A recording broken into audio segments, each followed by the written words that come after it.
Lord, dear brothers and sisters. Welcome to Spiritual Nourishment for the Soul. The topic I would be preaching on today is being a peacemaker. Matthew chapter 5 verse 9 tells us, "Blessed are the peacemakers, for they will be called children of God." The word peace is derived from the Hebrew word shalom, often used as a greeting word or a departing word in much the same way we would utter hello or goodbye. It is a broad term related to health, prosperity, harmony, and wholeness. When a Jew said shalom, they were wishing on another the full presence, peace, and prosperity of all the blessedness of God. Into a world that is ugly with violence and hate, Jesus sends us as peacemakers. When Jesus says, "Blessed are the peacemakers, for they shall be called the sons of God," He is not telling us how to become a son of God. Rather, Jesus is simply saying that sons of God are peacemakers. People who are peacemakers will be recognized as the sons of God at the judgment and welcomed into the Father's house. It is also important to remember that peace in the Bible is always based on justice and righteousness. Where justice prevails and righteousness rules, there you will also have peace. But without these two virtues, lasting peace is not possible. When the two words are taken together, that is peace and maker, they describe one who actively pursues peace. The peacemaker pursues more than the absence of conflict. They do not avoid strife. They are not merely seeking to appease the warring parties. They are not trying to accommodate everyone. Instead, they are pursuing all the beauty and blessedness of God upon another.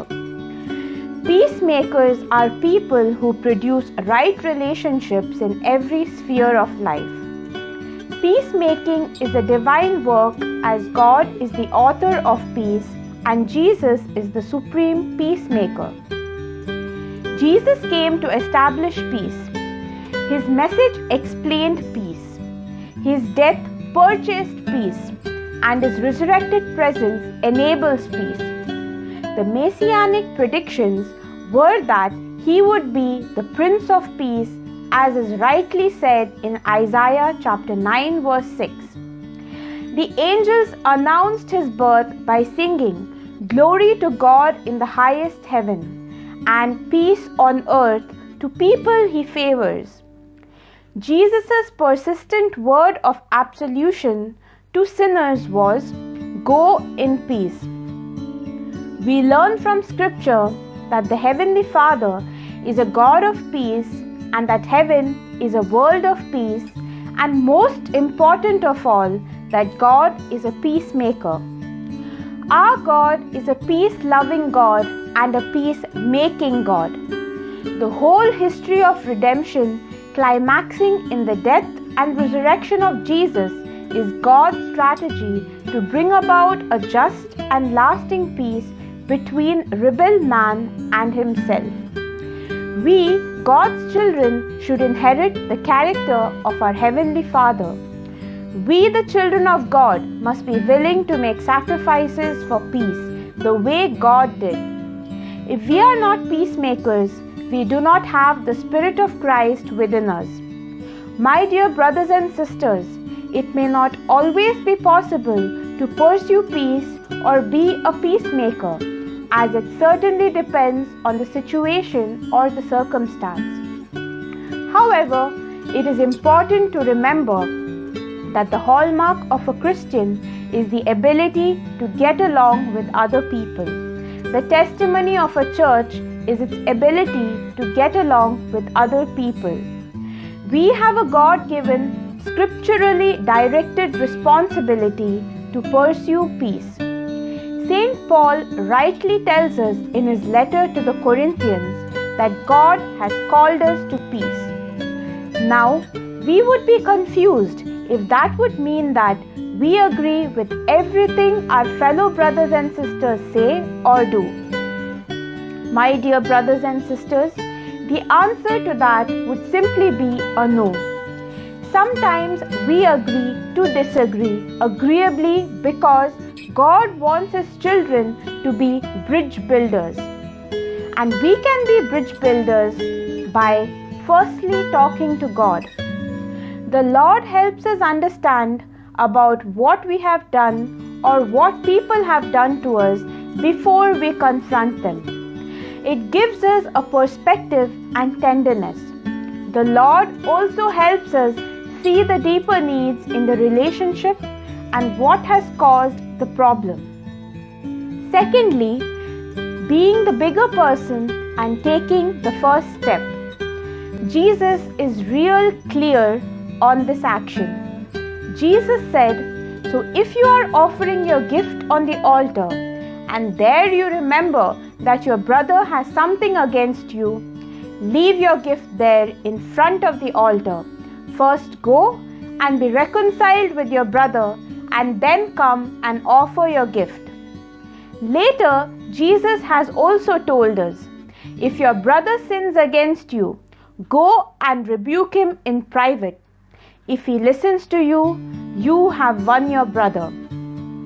We are to make the first move because peacemakers take the initiative. Remember, dear brothers and sisters, if someone has wronged us or we have wronged someone else, take action today. Our peace of mind and our Christian witness depends on our taking the first step, and happiness awaits action. Thirdly, tell the person how you feel. When we take the first step and speak to the other person, before we speak, we should remember the words of Solomon and Paul. Solomon wrote, a gentle answer turns away anger, but a harsh word stirs up wrath. And Paul wrote, no rotten talk should come from your mouth, but only what is good for the building up of someone in need, in order to give grace to those who hear. Empathize with their feelings. Consider their situation. Attack the problem, not the person. Clarify and don't confront. Cooperate as much as possible. Emphasize reconciliation and not resolution. Always remember that reconciliation is more crucial than being right.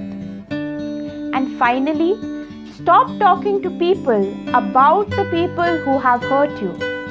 Nothing disqualifies us in being peacemakers more than talking about people rather than talking to them.